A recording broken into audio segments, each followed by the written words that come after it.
Hi guys, and welcome back to Car Focused. In today's video, you join me with a car you might not even know about, because for the past year, my wife and I have owned this 2022 Toyota Corolla XL Touring Sports. Bit of a mouthful. So, I don't know if you remember, we had an Audi A4 Avant, a B9. Well, that was chopped in and this was its replacement. We ordered this car brand new. The reason we chose this car is we basically wanted something modern, something reliable, and basically Toyota were doing 0% finance and it was just a great deal brand new. This car also from Toyota, providing you service it every year with Toyota, will come with a 10-year warranty. So that in itself is a good reason to buy this car. And I think these look cracking as well. Also had to be in a state again, be practical, good for family road trips and that kind of thing. Economical as well. And this car just ticked all of the boxes. So this particular car is the XL version, as I've already touched upon. So it's basically top of the range. It does kind of sit in line with the GR Sport. A couple of differences between this and the GR Sport, but they both do have nice upgrades like the bigger wheels, a different body kit, nice bucket seats in the car, and some other technical features as well. GR Sport has a heads-up display and a couple of little touches, but other than that, they're very similar. But we wanted the more kind of a luxurious version, so to speak. So this is technically the top of the range car. So this is an XL. This is a 2-litre variant. You can get a 1.8 and a 2-litre. 2-litre is the one with the more horsepower, the one to go for in my opinion. It's got around 186 brake horsepower, I think, in this pre-facelift version, because there is another version out now which has got a bit more power. So yeah, it's quite punchy. Does 0 to 60 in under 8 seconds. It's a hybrid car as well, so it's a self-charging hybrid, so there is an electric motor run by a battery which is charged using the engine, the 2-litre engine, and it does return good fuel economy as well. So what we'll do is I'll show you around the car, we'll just talk about different features, we'll have a look inside, and then we'll hit the road and go for a drive. So in terms of equipment this car's got and styling, starting at the front of the car, we've got LED headlamps, LED running lights as well. I've noticed the different variants of Corolla have different style running lights and headlamps, but these have got 2 LED strips here and then an LED headlight in there. We've got some nice sort of brushed aluminium looking trim here, a nice sort of gloss finish grille. And I really love the front end of these cars. They look kind of aggressive, they look quite cutting edge, just look quite different. And I think Toyota did a really good job in terms of the styling with this car. Parking sensors at the front as well and the rear of the car. And yeah, that's pretty much it from the front end here. And then we've got some really nice 18-inch alloy wheels wrapped in Falcon tyres. These are like a diamond cut finish with like a metallic grey insert there. I think these wheels really set the car off. And if you look at the other models, the lower models like the Icon with the wider profile tyres, they just look nowhere near as good as this. So yeah, these little touches just make the car look really cool. Got some nice side skirts down there as well. Silver roof rails. We've got a black roof, which is panoramic. And yeah, it just kind of gives the car nice little touch and just makes it look that much better on the road. Moving on along the side of the car's got a nice flow to it, a nice kind of aerodynamic shape. Shark fin aerial, power fold wing mirrors, obviously a 5-door because it's an estate. Tinted windows as well with the XL model. It's very nice. Keyless entry, so we've got the pads here to lock the car, and then obviously if you want to enter the car with a key, you just touch the door handle. Doesn't work with the rear handle, only the front. But yeah, from the side, it's a nice looking, sleek car. Now let's talk boot space, because you buy an estate because you want good boot space. So with the key, we have got an electronic tailgate. Just double click and hold and it'll open up. And inside here, you'll have to excuse the wind, guys, because every time I film, it blows an absolute gale. We've got a huge boot in here. It's around 565 litres, I believe. And you've got an adjustable floor. And this doesn't come with a spare wheel. It only has the inflation kit, but that does offer an advantage in that you can lift the floor up and you've got a huge space underneath here. I put my son's balance bike in here and all sorts of stuff, and it swallows it up. And then you can put the floor over and put your other stuff on top. We've got a sun blind in here, which is pretty cool, which you can retract or have up. And then we've got the parcel shelf there, which slides in and out. You can fold the seats down with the 2 handles here to get more space in the boot. And yeah, it's just a really nice size boot. overall. It will swallow up loads of suitcases and loads of shopping and luggage and whatever you want to chuck in here. Also, this boot floor, you can flip it over. You've got carpet here with rubber rails, which just stops things from sliding around. Or you've got a harder surface here, so if you've got muddy wellies and stuff, chuck them on here. When you get home, just rinse it off and then it's as good as new. So moving into the back of the car, into the rear of the car, how much room have we got in here? Well, what I will say is, with the pan roof open, it does feel quite spacious. With that closed, it does feel a little bit claustrophobic because it's all very black in here. There's obviously black leather, black door cards, there's a lot of black going on. So with that closed, a little bit claustrophobic, but absolutely fine with that open. In terms of headroom, it's a little bit limited here on the side. So if you are a taller person, you could maybe find your head touching that. But again, with the roof, with the slider across for the pan roof, you do get a bit of extra headroom there.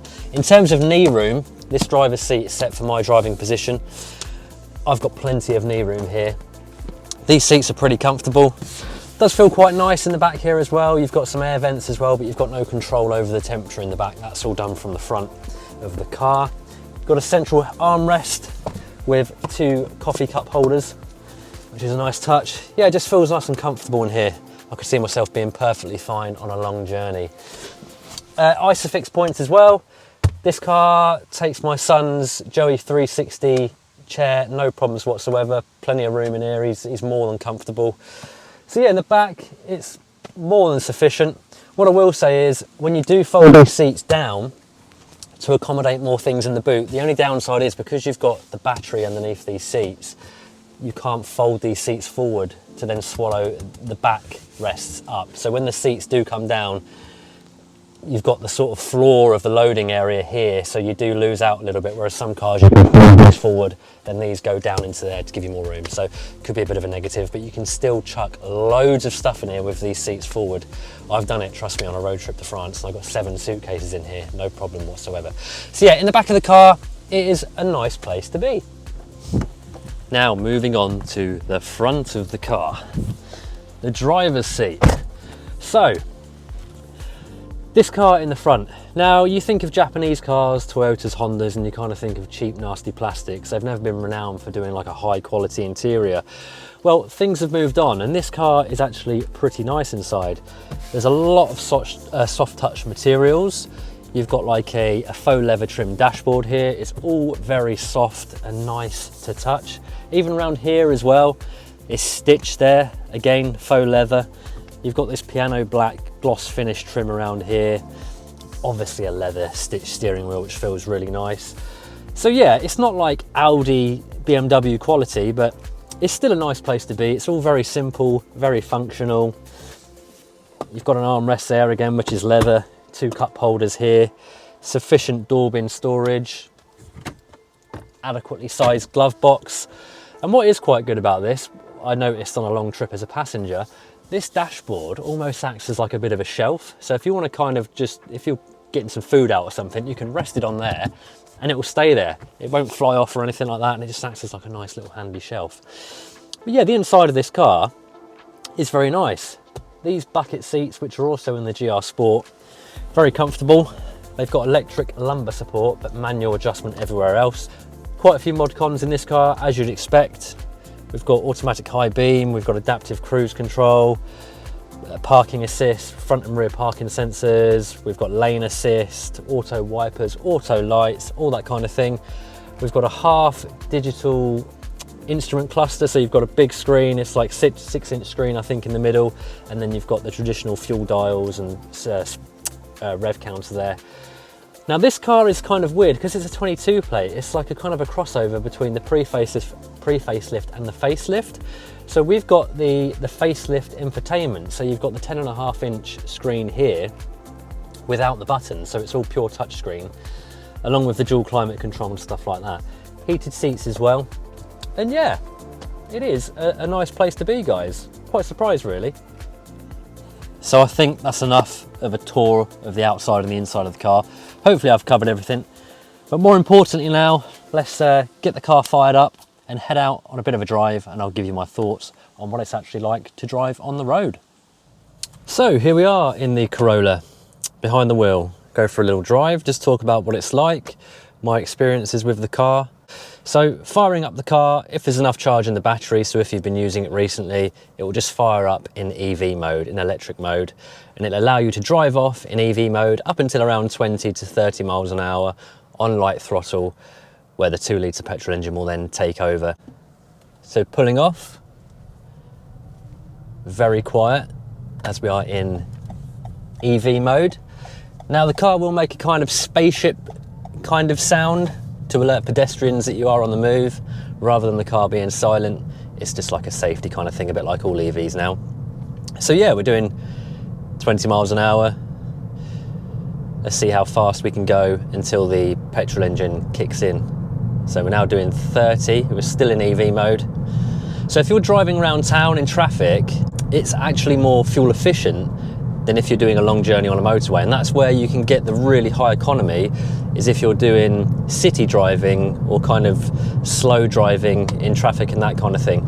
We do a mixture, and over 10,000 miles we achieved just under 47 miles to the gallon. It's about 46.9 miles to the gallon over 10,000 miles.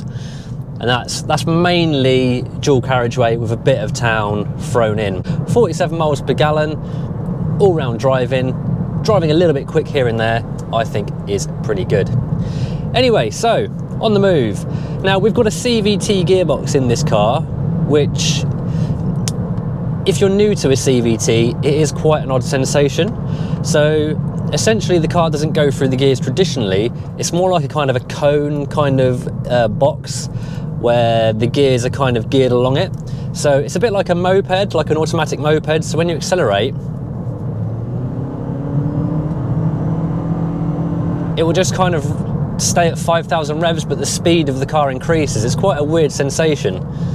And when you really want to go for it, the car will kind of rev really high, and it sounds a little bit disconcerting, but you get used to it very quickly, and it actually makes for a really smooth, easy drive. There's none of this constantly changing down a gear, going through the gears with an auto box that you can get in a traditional automatic car.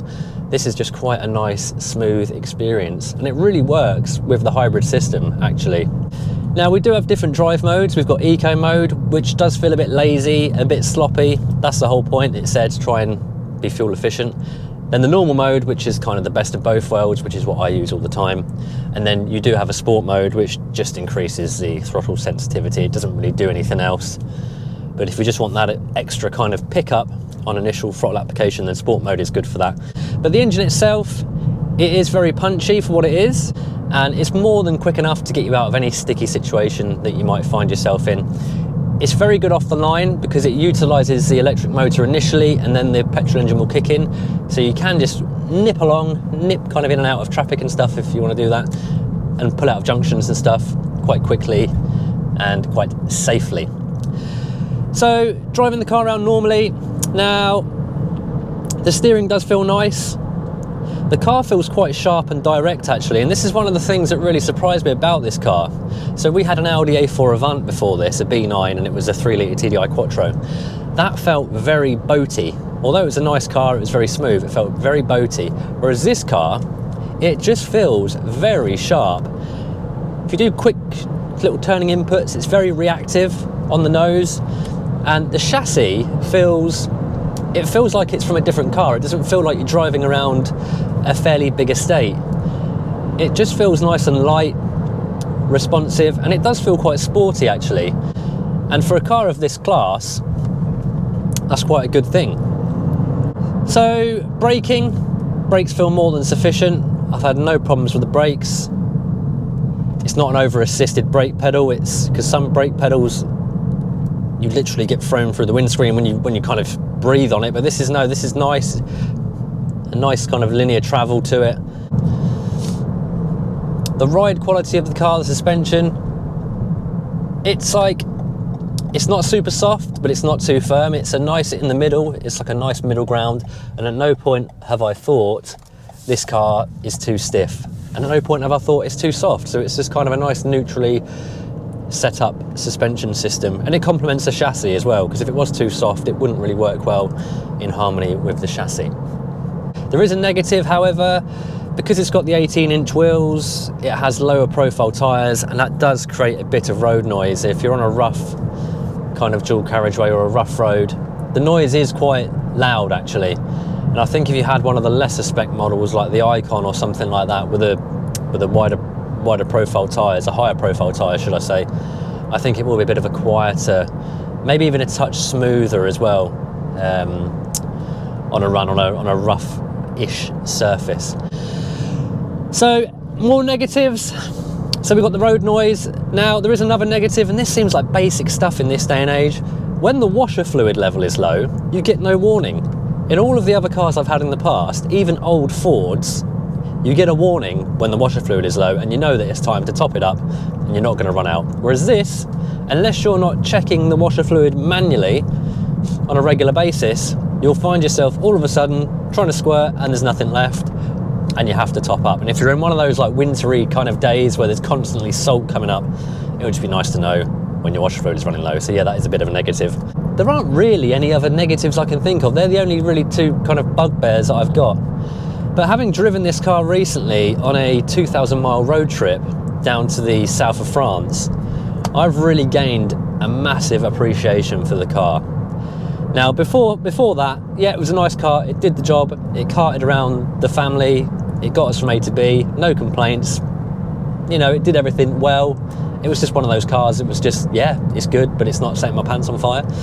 But having driven all that way in the car, I did gain a new appreciation for it. I gained an appreciation for the comfort, I gained an appreciation for the ease of the drive. So with the adaptive cruise and the lane assist on the big motorways in France, you could just set that all up, kick back, and the car would just trudge on in comfort with no complaints whatsoever.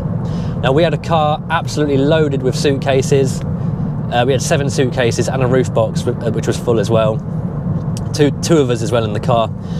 And we were averaging, it was about 38 miles to the gallon. So it wasn't superb, but with all the weight and the long motorway driving, like I say, it's more economical when you're moving around town and using the motor. I didn't think it was too bad. But yeah, the car has been great. More than happy with it. I think I've pretty much covered all I need to cover there, really. So that's it, guys, my review of our 2022 Toyota Corolla XL Touring Sports. I hope for some of you it's been an insightful video from an owner, or from an ownership point of view. And if you are looking to buy one of these cars, hopefully it's just assisted you in making your decision. But I really love the car, only a few little niggles with the car. If you want a nice family car that's cheap to run, reliable, modern, has all the tech you need, and is a comfortable drive, then in my opinion, look no further. Anyway guys, as always, until the next video, take care and I shall see you soon.